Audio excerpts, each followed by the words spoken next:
showing you again with another Moorish perspective. And tonight's Moorish perspective has been entitled, What is Light?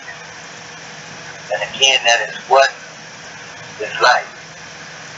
You know, when we go into this special area, this is the grand draw when we reflect upon it, because we think, bigger than the light is something that you just go into a room and turn on. Or perhaps we think that the light is, just something that we see when we see the sun illuminating, everything in our surroundings during the daylight hours.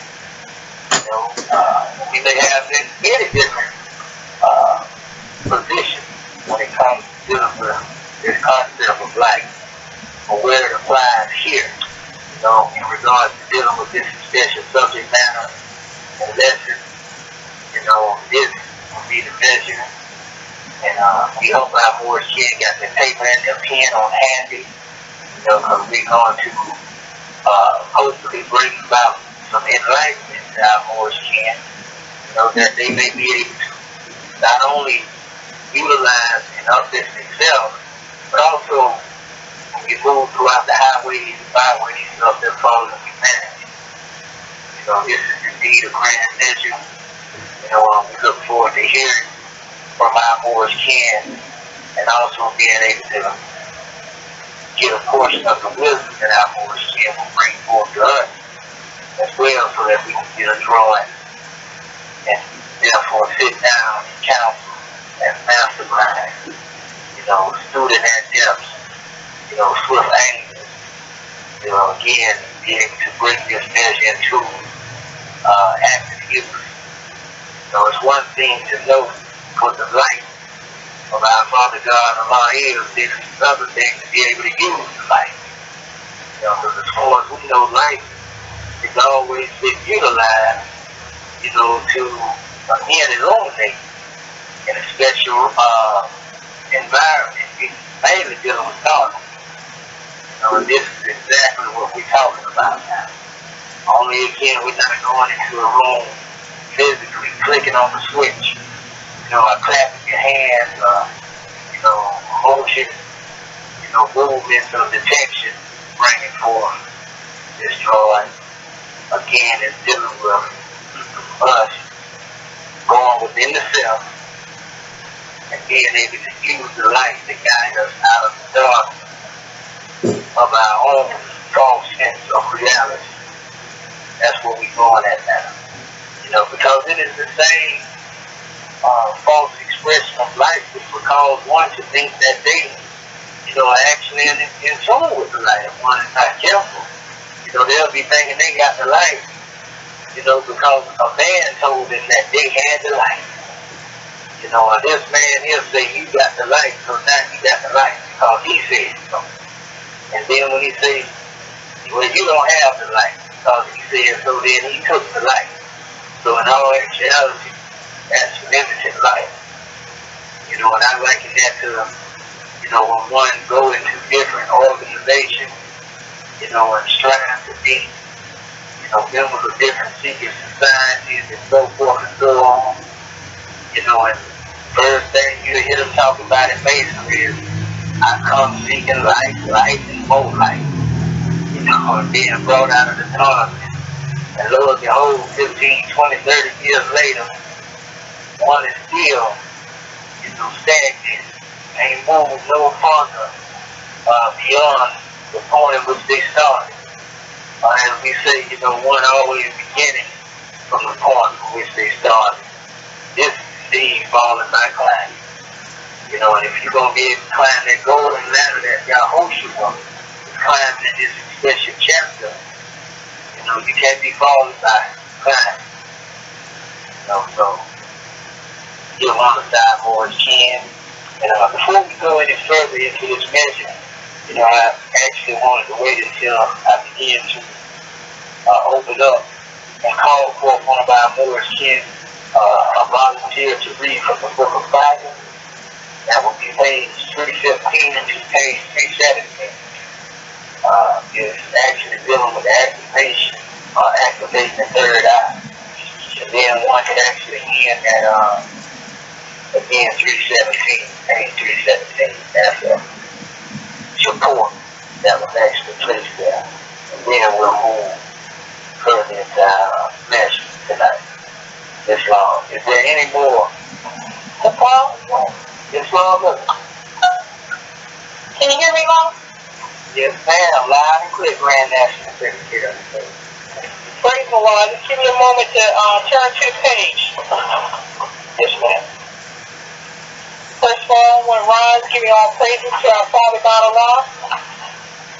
Giving most a special honor to our Prophet Noble Jerome Lee, and giving honor to our class for today. You said start with activating the third eye and end with what's on page 317, right? Yes, ma'am. Yes, ma'am. All right, gratitude. Peace and love. Peace and love. Activating the third eye. The third eye, sixth chakra, is protected against man's negativity of all levels. No earthbound thought or their possessions can enter. The seventh chakra, seal, at the 1,000-petal lotus, is the divine nature within the throne of force, the kingdom of God, and the mercy seat. At its footstool is the pituitary gland of the brain. The pituitary has the capacity of emitting an essence elixir, parentheses melanin, that allows the divine energy to flow into one's consciousness. This creates the thin path uniting matter to divinity, connecting the God-man to his Father God. This is the essence of man's natural and divine breath milk. The facts about melanin are reluctantly being released to the world of intellect.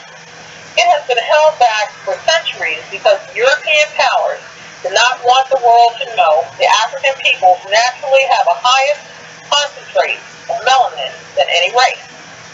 Triple down information shows melanin as a pigment in the skin, or its healing powers like a scab on a wound, or decaying powers like the browning of a bitten apple, etc. But the true essence of melanin is spirit, plain God-living spirit, and cannot be seen by human eyes. Ali called our attention to the fact, in life of man, there is an essence of the resurrection of the dead within the human body. See Appendix, Moorish Holy Quran, chapter 17, ayahs 35 through 41. Honorable Anthony T. Browder refers to this essence in his Mysteries of Melanin, honors melanin as giver of life, and creates the chemical condition in the brain necessary for inner vision to take place. Once the pituitary has been activated, one's own soul will be enlightened, filled with light, sight, love, wisdom, and soundless music of the harmonies of life. One will unfold into the true freedom and the bliss that comes only from the comfort of knowing all answers. The Akashic records, where all thoughts of all times are recorded, are there for the knowing. One can sit in council with the brotherhood of Melchizedek and speak with any of the prophets, sages, or masters. There, high spiritual beings from all times and ways of life are as close as a thought. They are there to give true peace to your life. Truly takes the Moors into the third eye. The greatest meeting is then on. The greatest meeting of all times is when man meets the knowledge of self. Noble Durali returned to the Moorish Islamism. The greatest meeting to take place in heaven and earth resides only in the heart. The ancient religion of the Moorish is the realization of the God self through the perfecting of man. This was the very first religious creed founded by the ancient African forefathers after the fall of man, where the knowledge of self became the first law of divinity. This old-time religion received its greatest known world notoriety during the first Kemetican civilization and became known as the ancient Egyptian mystery system. Islamism gives the Moorish complete instruction on the seven chakras, sealed, fixed within the body. These lessons are one of the major courses in building the temple of perfected man. See Adam and Eve. The subtle body is not the physical body of flesh and bone. It is the body of energies made of thought activities. The heart of the soul body is located in the chest, as is the fleshy blood-pumping heart, but is the superior of the two. Although the subtle heart is very powerful, it is not the heart of man, which Noble Drew Ali spoke of as the nearest place to meet Allah. Question number 3. Guru masters have proven there are 12 petals of the subtle heart, 8 negatives pointing upward, for example, fear, greed, anger, etc., and 4 pointing downwardly. The latter, for example, stability, harmony, parentheses, equality, universal cosmos, and love, must be maintained for higher consciousness.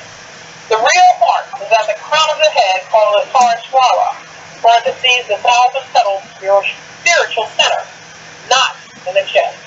The subtle body's heart, being in the chest, extends from there to the top of the head.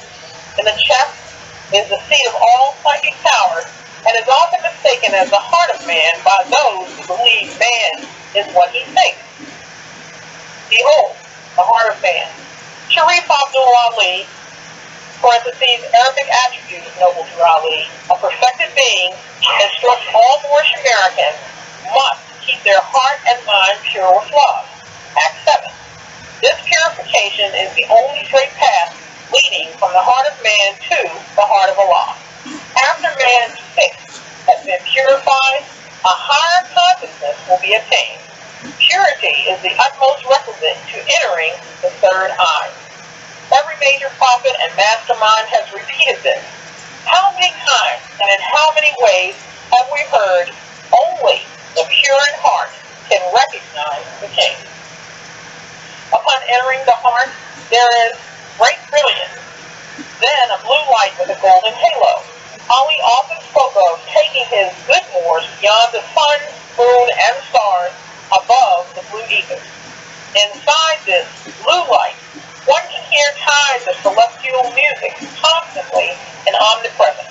A pyramid will appear in the center of the blue ether, and the traveler becomes most humble. For in its center is a blue pupil, seed, or dot.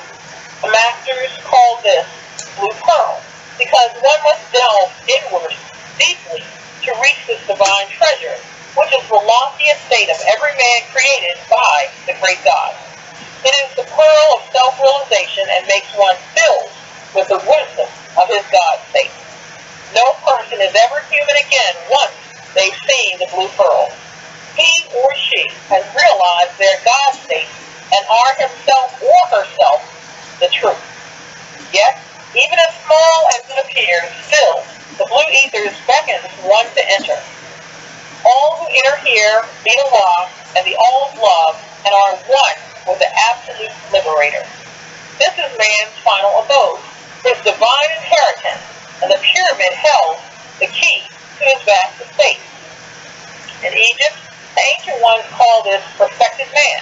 The Hebrews call it Emmanuel, parentheses, God in man. In Sanskrit, this all-pervading Shakti translates to Soham, meaning I am that. Noble Drew Ali declares, wherever the great meeting is on, it will only take place in the hearts of men. This is the absolute reason why the Moorish Americans must learn to worship under their own vine and fig tree. Learn to love instead of to hate. Know of man's true self, and to know the degrees of Islamism as brought by the lineage of prophets. Surely, this great meeting, being man's inalienable right of liberation, is the old-time religion. Questions number 17 through 18. There are countless lessons for the conscious use of the third eye. Yogi masters in India, the Himalayas, Africa, Asia, the United States, etc. have been verified in conquering the human body, nature, all illnesses, and death. It is common once the master leaves the body, parentheses, die, for the essence of the physical body to have been raised to such a higher level, the body will not decay for hundreds of years without any form of mummification or embalming.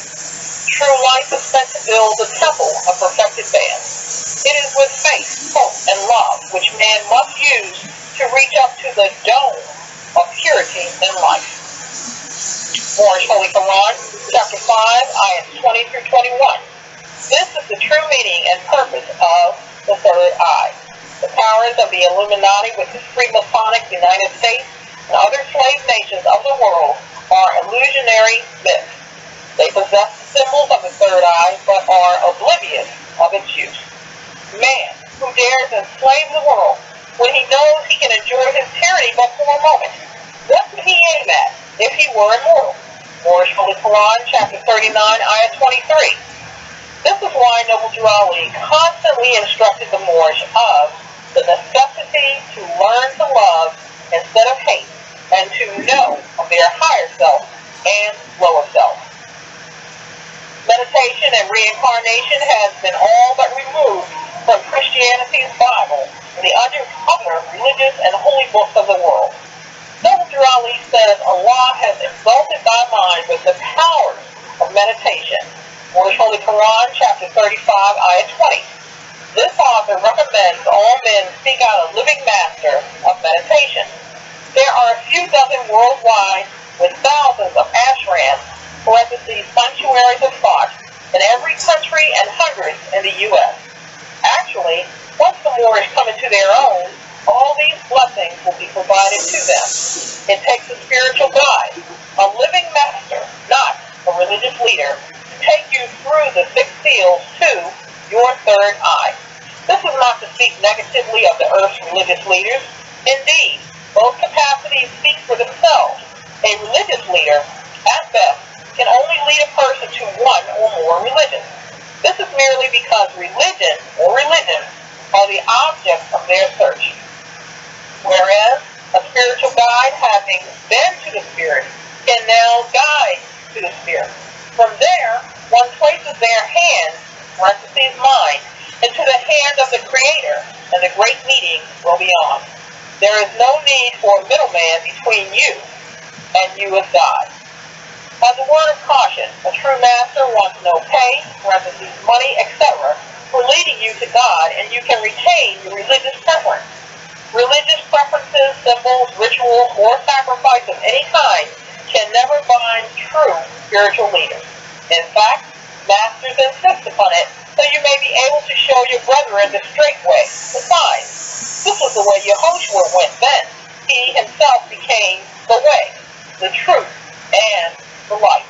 What he has done, all men shall do, and greater. Moorish Holy Quran, chapter 19, ayah 30. The power of the third eye is not confined to the Moorish nations, nor Jews, Muslim, or Hindu, but is the heritage of every man. The mastering of the 7 seals with the third eye forms an angelic host of human souls without sin or weakness. Carnal man often refers to the band of angels as those with their God in their foreheads, God's chosen people, the 144,000, peace on earth, God's will to man, the nation of Islam, peace, shalom, the heavenly host. Noble Drew Ali refers to the Moorish Americans descended from the inhabitants of Africa as a pure and clean nation. The Moorish do not hold to the concept of a holy war. Outside of the human mind, these two words cannot coexist. Wars are the excrements from the passions and egos of fallen humanity. No war can be made holy or considered a command from the great giver of life. Indeed, the War of Armageddon, the infamous Muslim Holy War, in truth, is the illusionist ego of enmity between the great God and the God-man, fixed within the 7 seals of consciousness. The appendix, Moorish Holy Quran, chapter 17, ayahs 35 through 46. If, therefore, thine eye be single, thy whole body shall be full of light. Matthew, chapter 6, verse 22. The light of the body is in the eye. Therefore, when thine eye is single, thy whole body is full of light. But when thine eye is, closed, evil, thy body is full of darkness. Take heed, therefore, that the light which is in thee be not darkness. Luke, chapter 11, verses 34 through 35. Response?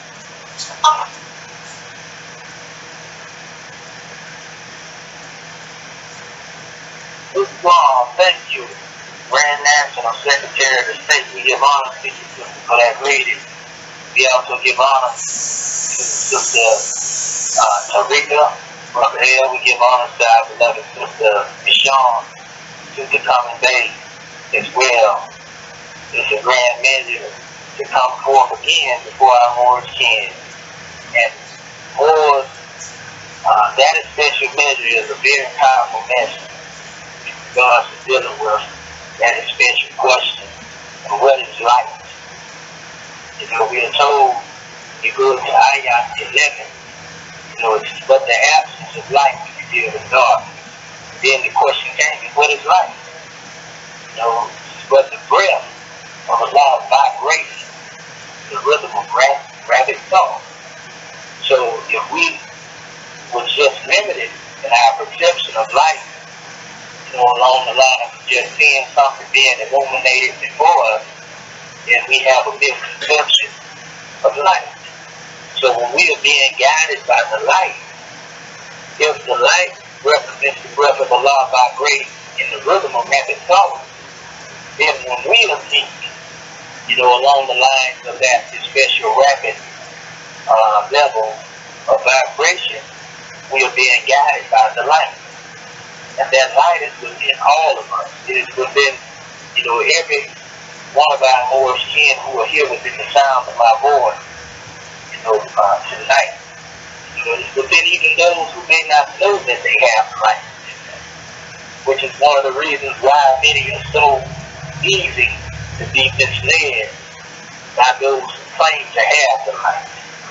You know, how can someone give you light, you know, when they haven't been guided themselves? Regardless of, you know, whatever accolades, you know, degrees, you know, whatever it is that man is given one, this is not sufficient enough to be a representation of the light. You know, so it is key that we have a knowledge, again, of what this light is. Now, when we say we breathe, people will say, well, you know, that more breathed upon me, or this more breathed upon me here, or whatever the case may be. When you look at it, to truly breathe upon one is not to per se speak, you know, the word, but to really illuminate the mind and the heart. Because you can speak and talk all day long, you know, until you get white around the mouth. You know, but if there is no life, you know, within the people as a result, you know, if you didn't stir up the ethers, you know, of the thinking, then in all actuality, you know, it must have not been too much breathing going on, you know. So, true holy breath is the light which actually is more powerful and strong enough to kindle, you know, other flames along the way. You know, so if you carry the torch of wisdom, and that wisdom that you have, you are able to light, you know, the torch of the other Moorish king, you know, who may be in need of the marvelous light that we now witness to in their time. And if you go on, it was stated that then one can say, let there be light. And with might and will, like Yahushua did, he stirred the ethers up, and their vibrations reached the plane of light. And there was light. In other words, you reached the plane, you know, of thought activity, vibrating rapidly. This is what frees one from change. This is what frees one, you know, from these mayors and illusions or the fetters, you know, of fallen humanity. Our sluggish will is the true chain that binds us to this fleshly manifest. Again, our sluggish will is the true fetter and chain that binds us to this fleshly manifest. So it's not somebody handcuffing you, you know, like they used to do it back in the older days, tying you down, you know, by a big ball weight, you know, to keep you from running or whatever the case may be. It is our own thinking. You know, so when we are not thinking, the vibration rate of some activity is slowed down. So this is why we seek to tap into the frequency of that God essence within ourselves. And as close as we become to that special vision, we begin to move and grow apace. If we are not growing apace, then we are becoming stagnated. There's a very good chance that we will come into our own demise as a result of that stagnation. You know how it goes when you deal with the stagnant water. This breeds death. So again, life is but the breath of Allah vibrating, the rhythm of rapid thought. This means that from the very time that we were called into existence, each and every one of us, in our early stages of growth, we were being guided by this light. In the very womb or the matrix of our, mothers. And also when you go deeper from a spiritual perspective, because we were always present, it was the same measure when you deal with that. Because the womb can actually be compared to the universe as well. Kemetically, it was always demonstrated this way. You can see the goddess back bending, and then her womb area representing the canopy, region of the stars, and so forth and so on. And illumination being brought forth. This is a sign that even within the womb of creation, or the womb, which carries life, life is on the manifest. So, this is holy breath. That guided that special seed, to its place of gestation, that it may grow apace, just as a seed will grow on the manifest plane of things. That divine seed within you, after being planted within the, let's say, apparatus, development becomes this physical vessel or body. It was the great God Allah who guided you. And it is the great God Allah who continues to guide. He doesn't stop guiding us, just because we reach the period of gestation and we begin to formulate and grow, during the 9-month process. He's on the manifest there too. And then once we come forth into the world, we come out of darkness of the womb into the light, physical light of the world, but yet we have to repeat the same process mentally again. Because now once you come into the flesh, now you have to be taught all over again as a baby. And then when you grow and you unfold, into this special life as we have in these different times, then you know truly what holy breath is. You know what life itself is meant to be. You don't think that life is about, just having fun, eating, drinking, and being married. Oh, yes sir, buddy, and that's it. You know better. So, it takes might and will also to invoke this special level of thought activity.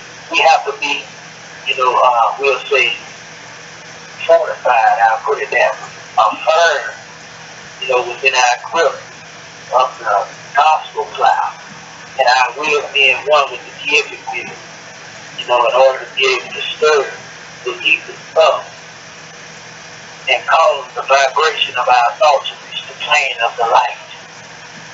And then we can say, let there be light. But if we haven't reached that level, then we can't cast no light in the dark place. Now you can try to act a certain type of way. You might say, well, I fool this individual here or there. But nevertheless, it'll never come on the manifest in that special way, Moorish can. So, we most definitely indeed must be conscious of our mission. We must be conscious, of our journey as well. When you go into the Thanksgiving reference, I always hear one saying, well, Jesus said, I am the way, the truth, and the life. And no man cometh unto the Father but by me. You know, but they didn't know that the life itself was synonymous with being right. And how could you be the way, the truth, and the life, or the light? You know, saying that you yourself have been guided into the way, the truth, the life, and the light. I mean, very mind. There's another measure when you go into some of the measures that Prophet Muhammad given after left to the Muslims he was trying to uplift, which they didn't get. You know, even up to this era time, which he got. You know, he stated, according to the hadith they have, that the great God Allah said, I'm just as my servant thinks I am. You know, in other words, the level that you think that the great God Allah, you know, exists on whatever realm you can see him being as mighty, you know, and the love, you know, whatever you think of him by his attributes, you know, this is basically what you're God. This is why we say man's highest ideal, you know, is God. Today, it may be one measure, the next measure, on tomorrow, it's a whole different demonstration. But when we know better, again, we know that the great God Allah is the universal Allah. We call him the great God because he is greater, you know, than anything, you know, that we can place up or muster up or try to hold in our mind as being an expression of what we think a creator is. You know, I mean, we'll get caught up in the thinking that money is God, the flesh is God, you know, the house is God, the car is God. You know, whatever it is that you place more emphasis or energy into, you know, this becomes your God. And you then become a polytheistic, you know, pagan. And we may not even know it. We think we just, you know, this is for this place. And all the while, you idol worship. You know, so we want to point out, you know, the true life. So he stated for us, he said, he's able to do for man what he thinks that he can do for us. Notice he said, thinks again. In other words, if you don't think the great God alive, you know, greater than that, you know, of the flesh, then you can expect fleshly results. You know, if you think the great God is more than a word, and you can, in your shallow mind, you know, place some form of possession over the whole of the great God along with you own him, you know, then your idea of the Creator must be very minute. Especially when you reflect upon man in his own man and the madness that has been created as a result of these things. You know, what you see on the manifest now. You know, how can, you know, what he thinks when his thought is automatically and perfect is the first thing. That's why we came here, to perfect our thoughts. To perfect our thoughts. You know, so it was also stated in that same hadith, I am with him if he remembers me. If he remembers me in himself, I will remember him in myself.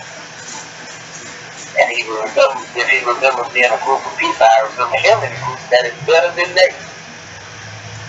And if he comes one stand near to me, I go one cubit near to him. And if he comes a cubit near to me, I go a distance to 2.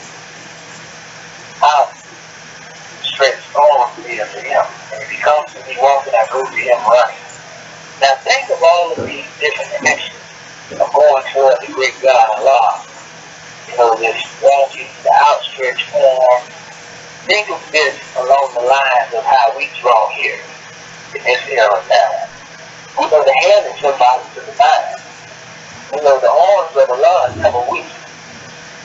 you know, and we know that if we look at the sea, in all actuality, all symbolic stuff, people deal with it from spiritual measure. You know, the high dictation, you know, of the thought process guiding you somewhere. Because if you ain't going toward the great God Allah, then automatically you're going in the opposite direction, so you are lost. So this guidance going on. And if you are walking toward the great God Allah, it's because you are walking toward the light.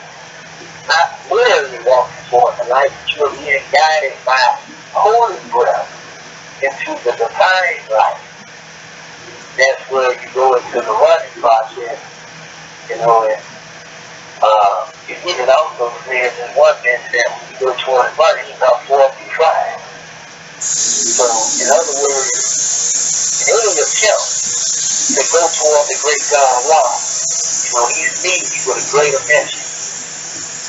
So anytime we fall away from that special demonstration, again, this is like we're on the mountain. So when we face these special actions, again, along the lines of dealing with fault, we can't help but see Allah's light. You know, we talked before about how He even has different ways by which He speaks to man.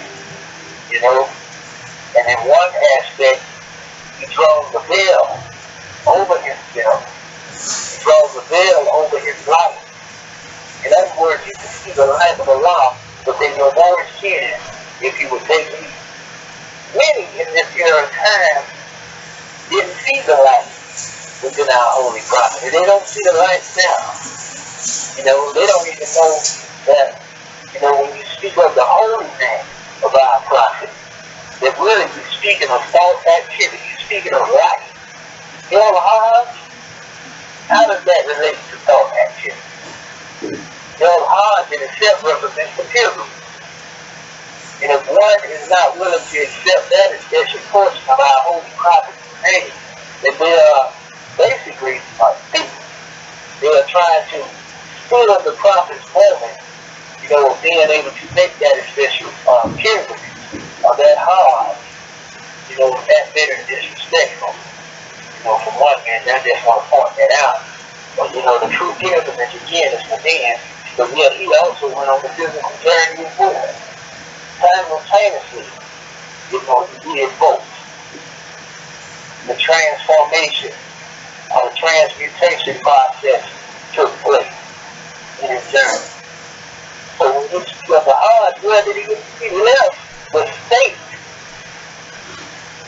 in which he was born?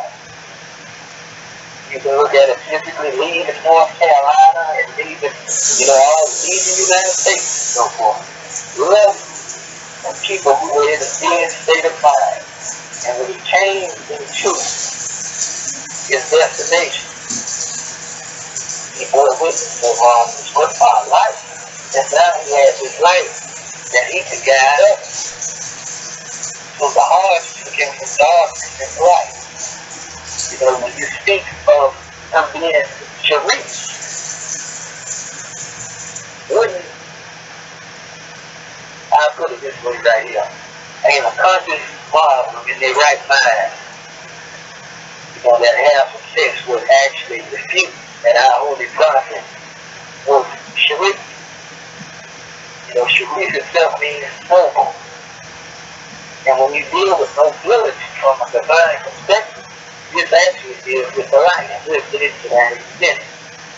You know, but keep that in mind as well. You're dealing with light and heat.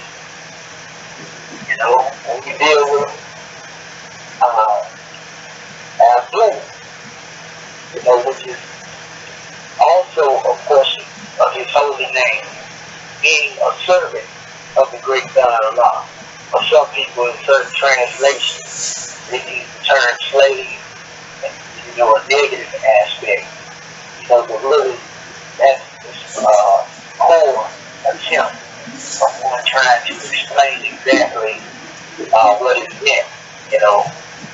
And it is not to be looked at as one being a slave like we were under chattel, slavery, being property, being down, you know, actually service the best word. Our Holy Prophet would be not only a savior, but a servant as well to humanity.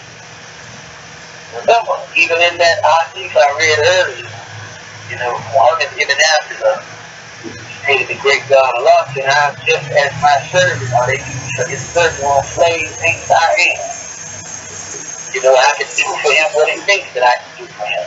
Our Holy Prophet, remembering the great God Allah within himself, know that life was within him. He would say, I am that I am. I self Lord and Master. I self Lord and Master.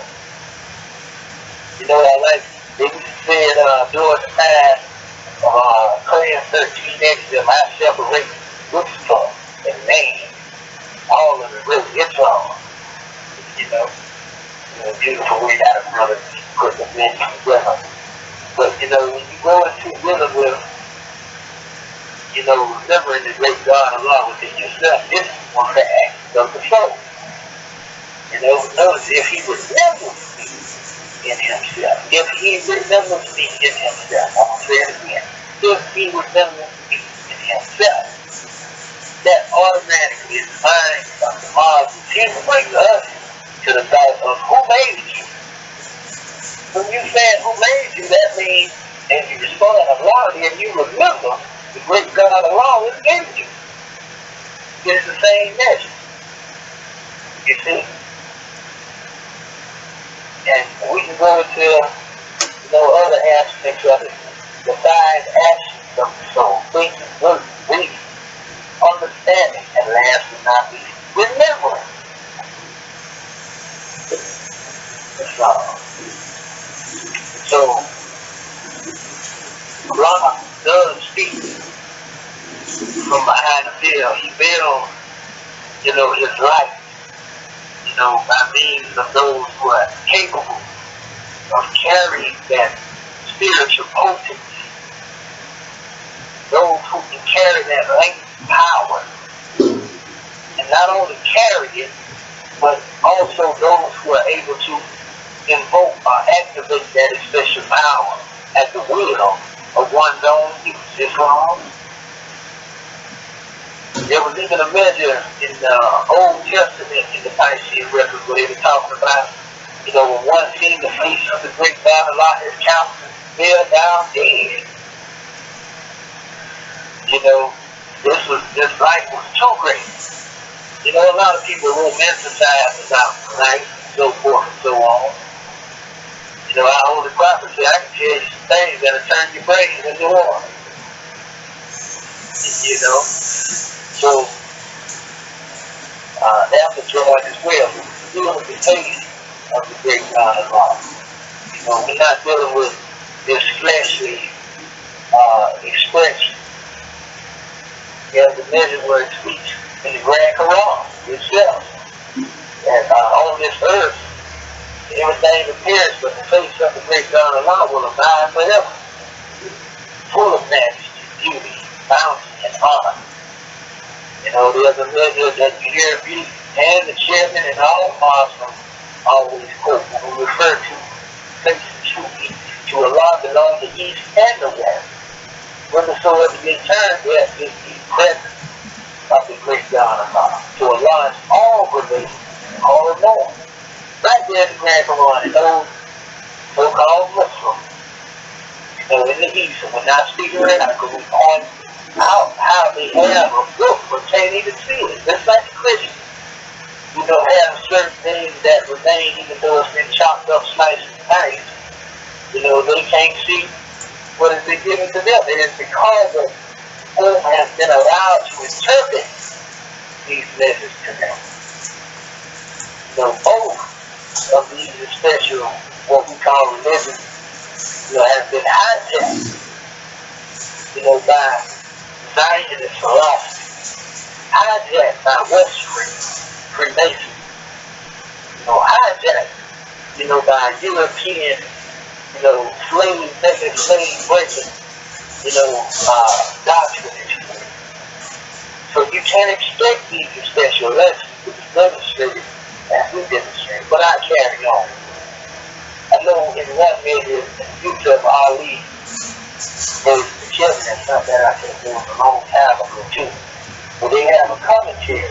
And some of them they have now started trying to take the commentary out. And a lot of the Orthodox Muslims, they don't like the future of Ali because they say his daddy was a Suprem. That's all the children. Nevertheless, there's certain things with him where he actually exposed certain spiritual true meaning from, the teaching. And he was talking about that word present. You often hear me talk about that was and they really got that from Mojek and ancient Egyptian. Mojek, you hear our brother Mojek El, you hear that it's the same. It represents what we call the third eye, the eye of Ra. You often heard us speaking as well in our previous class, about the key elements, the pituitary gland, the optic thalamus, the true lamas, the dead, and so forth and so on. But the ones that are Ujjat, they watch it. If you go into manifestation medically represents Ra, which represents the light. This is not something just being created. This is research method that's real important, because you can guide those ones out of that special darkness that's there. And actually they refer to this as the Saints. They're going around. And they go into breaking the word down upon investigation to find that this face may be the countenance of Allah. His favor, as you say to somebody, man, that person is blessed. That person is favored by the great God Allah. Now that person is glowing. You're not literally speaking of one glowing like a light bulb, but you can see their countenance shining. You can see the aura. This is how we speak of the light. And when you have been purified, your heart and mind has become purified by holy breath. Begin to emanate a certain appearance, even on the physical. One can see, as they call it, he has that halo, or she has that halo about their head. They are crowned with a golden halo. See? Going back to the seventh chakra, you heard it being mentioned in the book of Bible. This is the same message. They may call it by, or speak of it by many different names, but it's really saying the same thing. And many of us, if we are shallow in our thinking, we become confused. We become fanatical. Well, it said seventh chakra. Well, it said crown chakra. Well, it said Ajna over here. It said, and so next thing you know, you done lost the whole point of the message. So now we know when we're not being guided by light. Not when the light causes you to go into a state of darkness, is the light all too great, for a finite mind. So, also another measure in definition, because see, you can't just place one definition on a word that has been conveyed by the great God. That's another measure. So when you see somebody transliterate or translate, a lot of times you'll see 30, 40 different definitions being given to a word.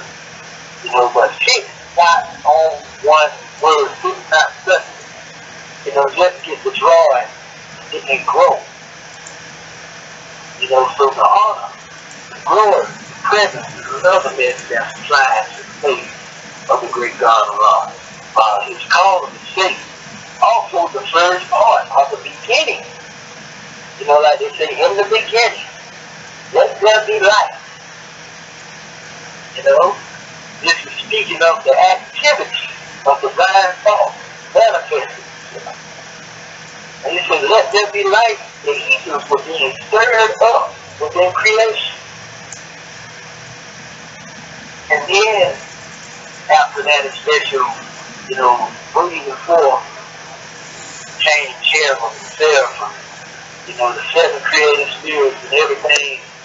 They created everything that is, was, and is ever more to be, and so forth. And so all this thought activity was really holy breath, vibrating at a high rate,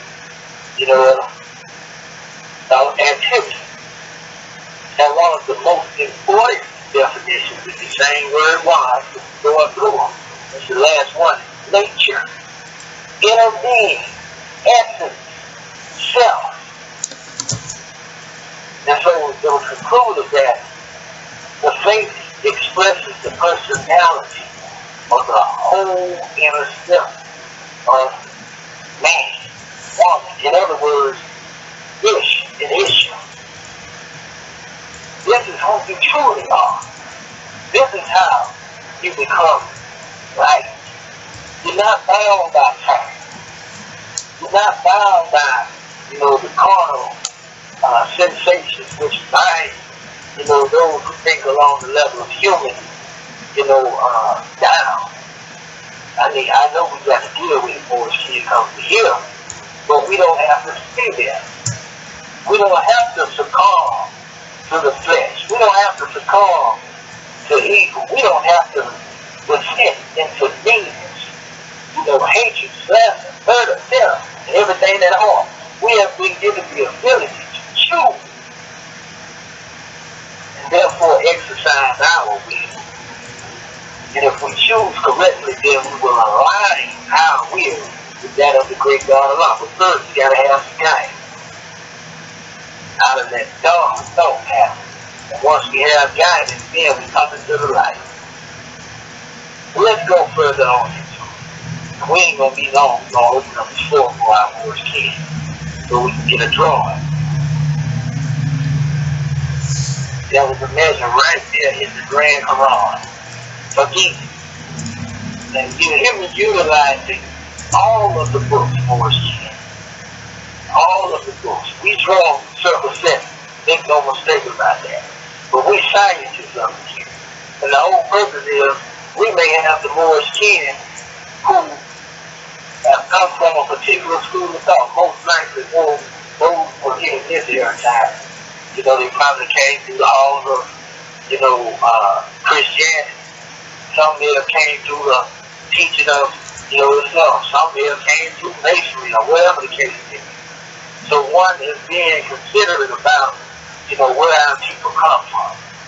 It's not a promotion of other things outside of what we already stand upon.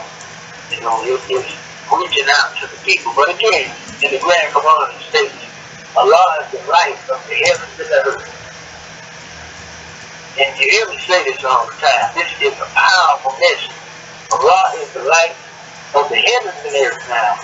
The average Orthodox Muslim think the heavens deal with the canopy in the sky, the one that you point up to and see, the one that planes flying, so forth and so on. Just like the average Christian and the average NBC, they think when you speak of the heavens, that's what you're talking about. You say Allah is the light of the heavens and the earth. Okay, so this is the earth descending on.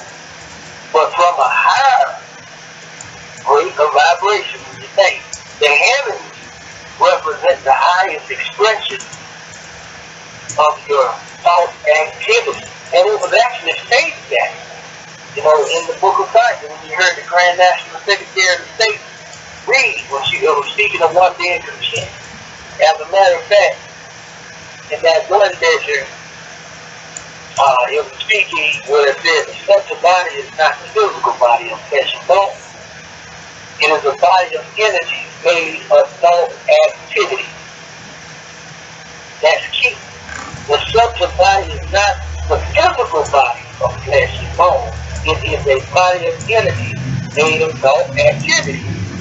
So when you go back up to the measure you deal with it and what it's like, and go back to the answer that was given, but the breath of Allah vibrating in the rhythm of rapid thought.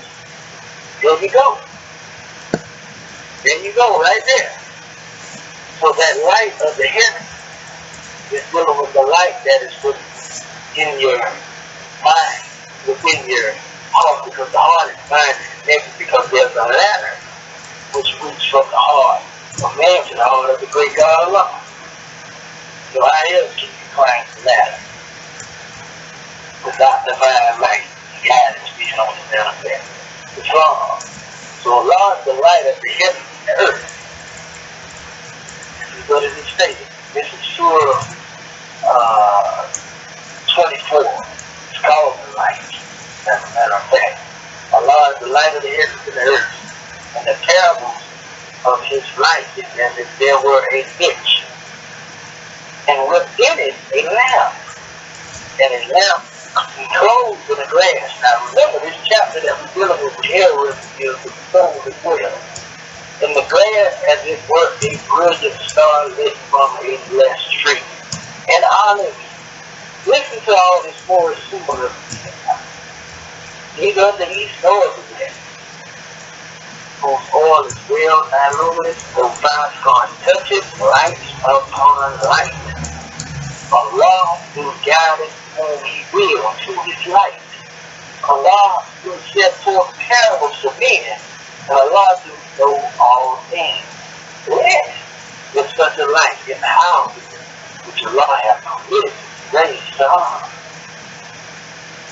For celebration in his name he is glorified in the morning and the evening, again and again. And this is not talking about a mosque or some form of a temple.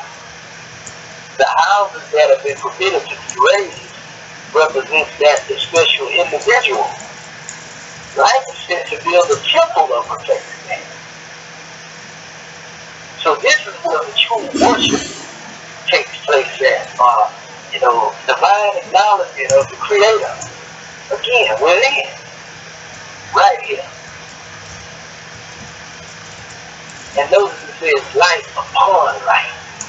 It ain't limited to the east or the west. It's like universal.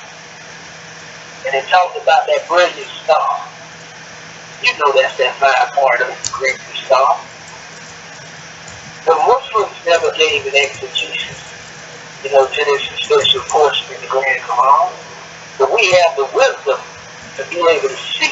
Just like they don't know in Morocco when you deal with the star, a true man of it. They just say 5 pillars. So we know it's love, truth, peace, freedom, and justice.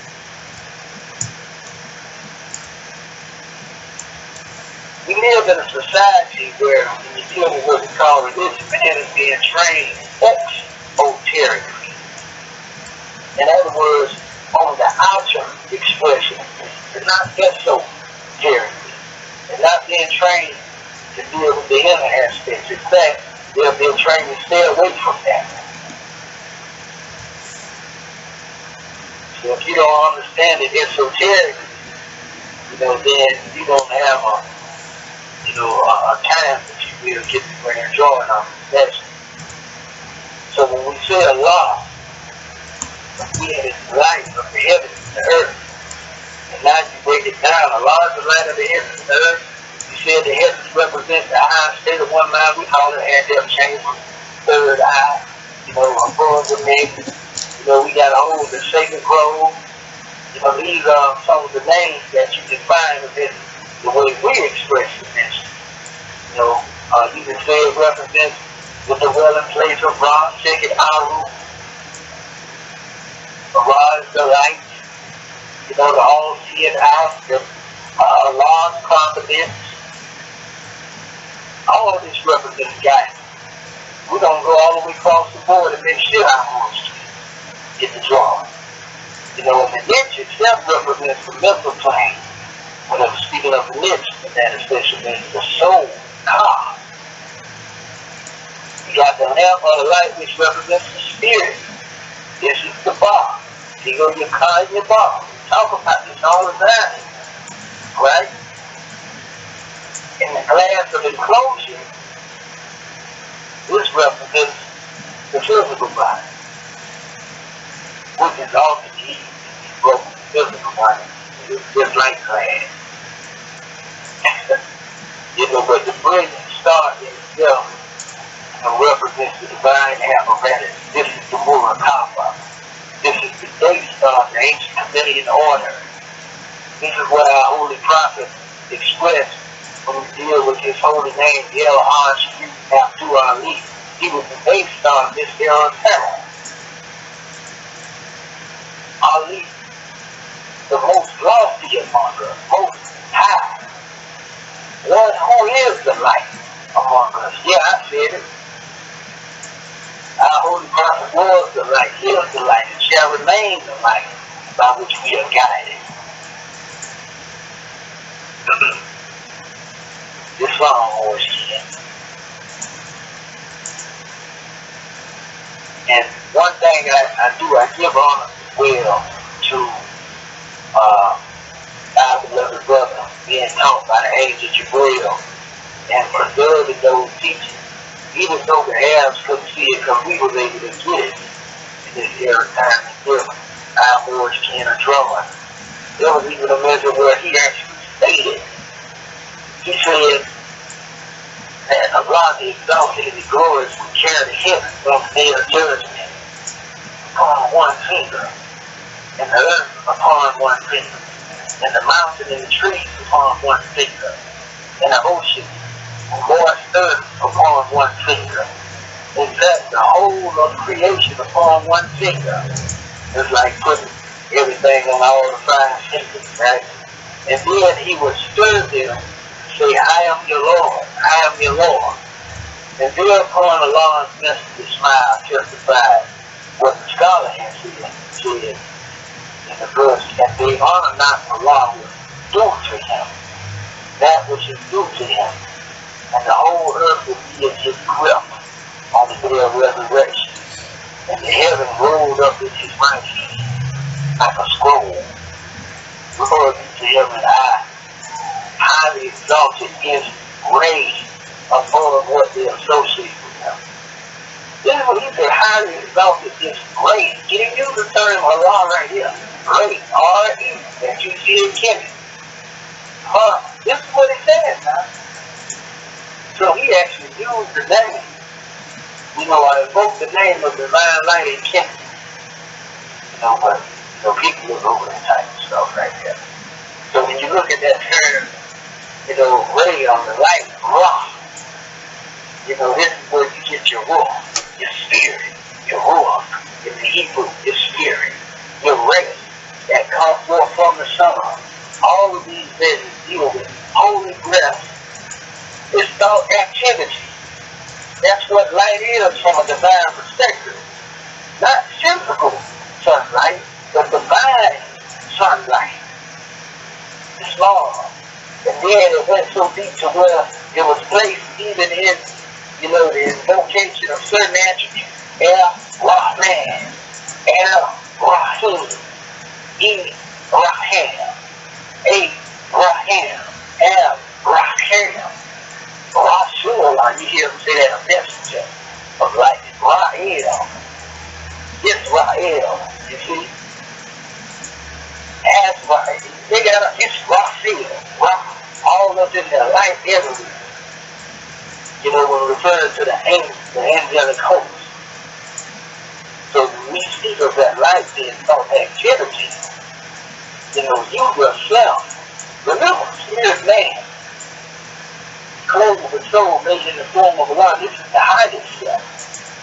Now one thing that spirit man has in common with being an angel is that they are all, you know, basically coming forth as expression of the thought activity of the great God Allah. Spirit man is the thought of Allah made flesh. You see, an angel is the thought of Allah made flesh. So when the thought comes into the flesh, it's natural for some joint bound to come into play. This is why we say, man, it's true from falsehood, strange in me. The falsehood comes with the flesh. The falsehood ain't got nothing to do with the spirituality or the spiritual essence of God. The light. The only time we see light and darkness being, you know, duality when we think along the lines of the flesh. Because remember, before that time, when you deal with issue, they wasn't even dealing with duality. It wasn't nothing but the light. It wasn't no darkness. And that's where we're trying to get back to. You know, and on this special level, we go way beyond what one perceives to be heroism. Yes, sir. You know, heroism don't mean nothing to a true life man. You heard the brother J.A. Rogers speaking from Superman to man. That's talking about the fall of man. Where did he get that from? He got it from the Holy Prophet.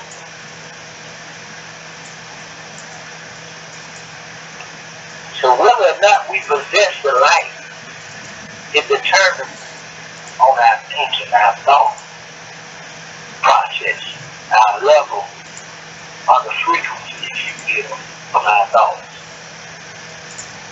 Keep that in mind. As we go on, even in honor to our flag, you heard a lot of people, speaking so many different things about the flag ain't this and the flag ain't that. We actually touched upon this measure, when we were in North Carolina. The flag is indeed over 100,000 years old. And when you go over 100,000 years old, we again have to state that the flag itself is older than the Greek God Allah himself. This is thought activity you're talking about here. That's how I came on the manifest. Divine thought activity.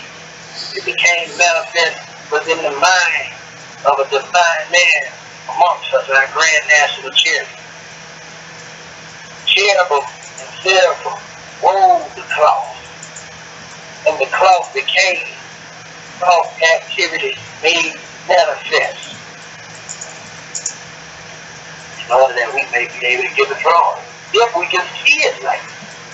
Now some of them will now that's spooky. Now that's if you are caught up in the corner of flesh.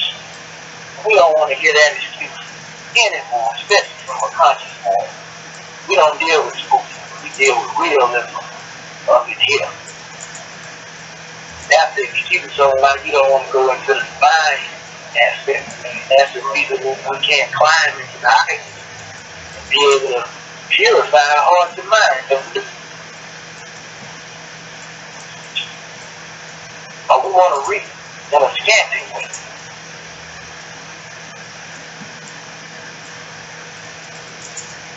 I'll pick up the book. We want somebody to say it. If they don't reiterate it to us over and over again, then something must be wrong. It's wrong. So when you go into that special event, even regarding dealing with our family, all that actually represents, the ascent of man. And also, the descent of man, man coming into the manifest when you begin to talk about the inverted five-pointed star. That's when man falls into that slutty thought pattern.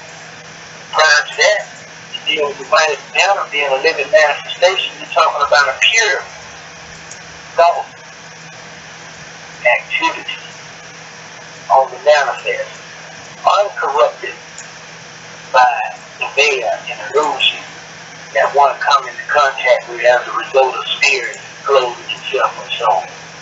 We're talking about long before spirit clothed itself and soul. This is what you say white represents purity. It's thought activity.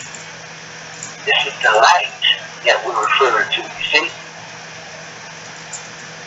And this is also that harmony, truth, balance, right, order, justice, love, peace, freedom, justice. All of the attributes that you probably muster within your mind. All of these things represent that high vibration of thought activity. Before the fall, that's the living expression of your 5-point open green star.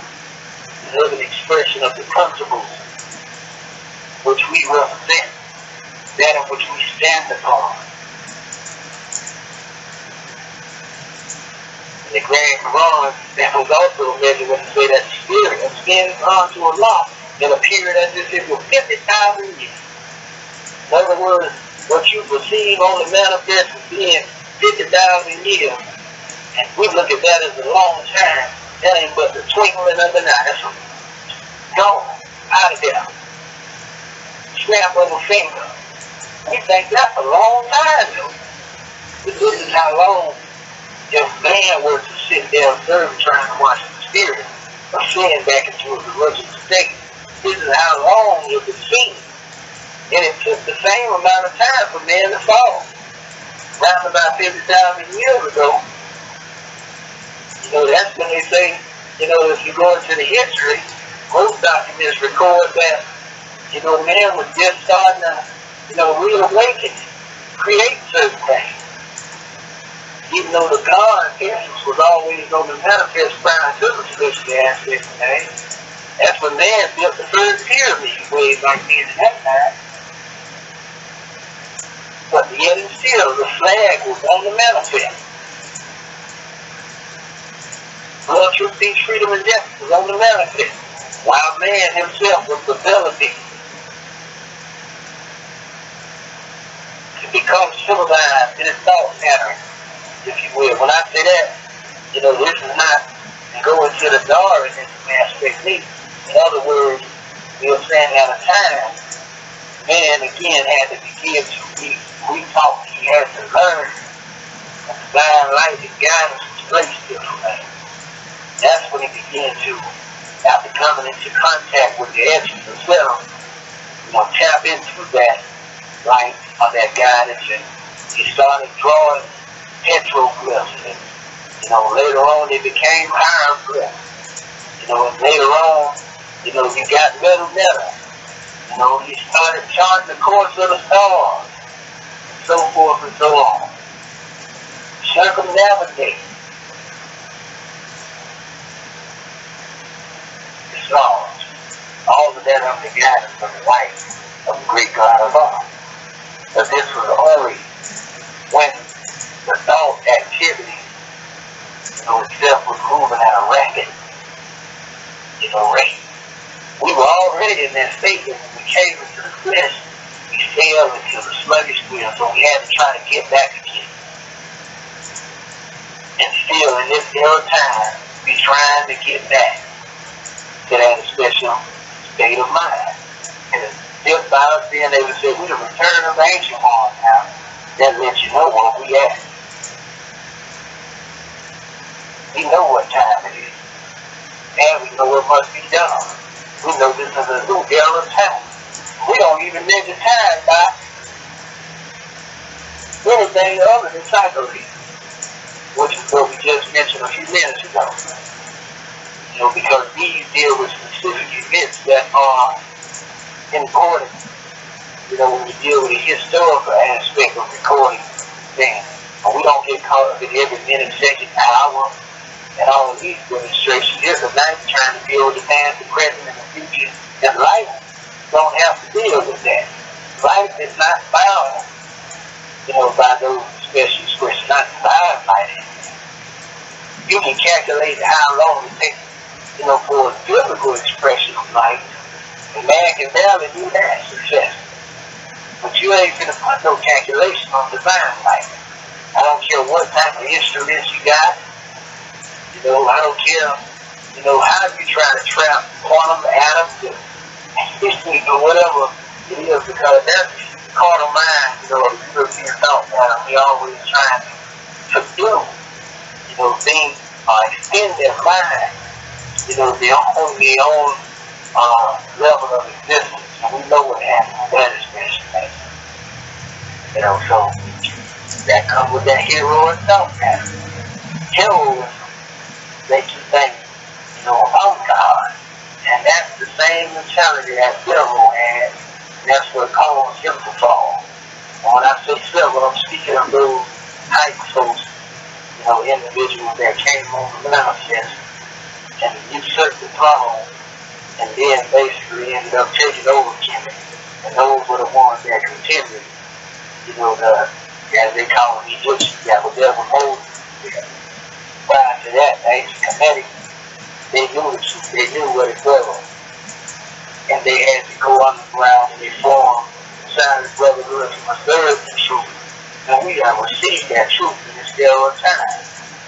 Our holy prophet was initiated, or he was illuminated with the light of the Silent Brotherhood in ancient Kemet. And they still there this day in the era of time. The silent brotherhood never leaves that expression. All they do is raise up another count, generation after generation, and pass them the light.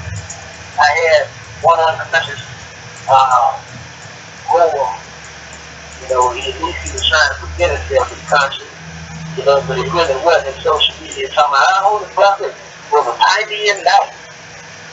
He was a hard fellow. And I was sending you the picture. He sucked me the picture Moorish kin, and I ain't see our prophet nowhere up in there. He didn't even see a word of idea in the hard fellow. I said, you Moors need to stop that man that's trying to, you know, when it comes down to it, they're trying to make our holy prophet amazing. Because they think that's what a light is. Silent brotherhood don't keep it secret. We keep it sacred. There's a difference between keeping a secret and keeping it sacred. And it ain't in the possession, it's in you. You can say you got the light all you want to. But if you ain't bringing no life home out there, then how much light do you really have? Even when you go back to our flag again, Moorish, you got them, and when they speak of that, we know that the first flag itself was a white balance. It represents the thought, activity, and all of that there when it came into the expression of a white balance. All is well.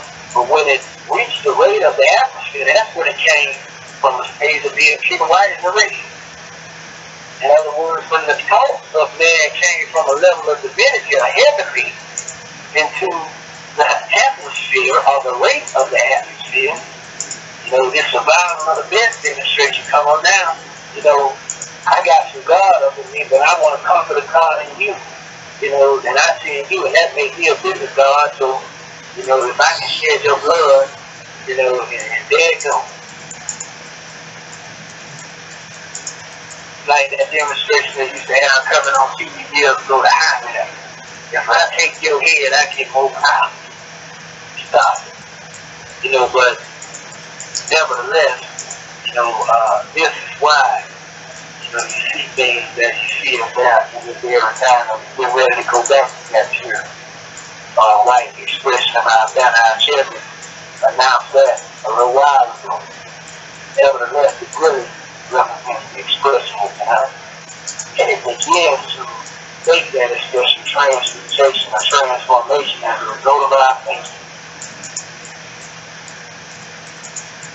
With that expression drawing Moorish kin, we just want to inspire our Moorish kin to study. We ain't gonna make it easy. You know, we're gonna make it easy for our Moorish kin to get a drawing. But we want our Moorish kin to go and get this message and bring it to the people. You know, we ain't gonna place our Moorish kin on a mediocre level of thinking. You know, where you just read a whole bunch of demonstrations to the Moors, they don't never get a chance to exercise their Bible. I've been on some of the conference calls, you know, when I was invited, you know, to speak and so forth and so on. And wasn't no light up in there nowhere. You know, so your host will be told the kid saw a ladder made of gold on which he climbed. And at the top, it was stated that a white robe prince awaited him. Again, white being pure, pure to mean God, God being full of the land. So at the top of Yahushua's golden ladder, he met himself. He became one with the great God of love. Thought activity became his guide. It was infused, if you will, with his will. And this is how we should even see our 12-step ladder. Not it's just, you know, the 12-step ladder of salvation. That's it. No, but when you're dealing with the illumination of those wrong upon the 12-step ladder within the prophet's apparatus, it's golden. And that golden ladder radiates light. That being said, we say Islam, Islam, peace and love divine, gratitude all the time, Moorish kin.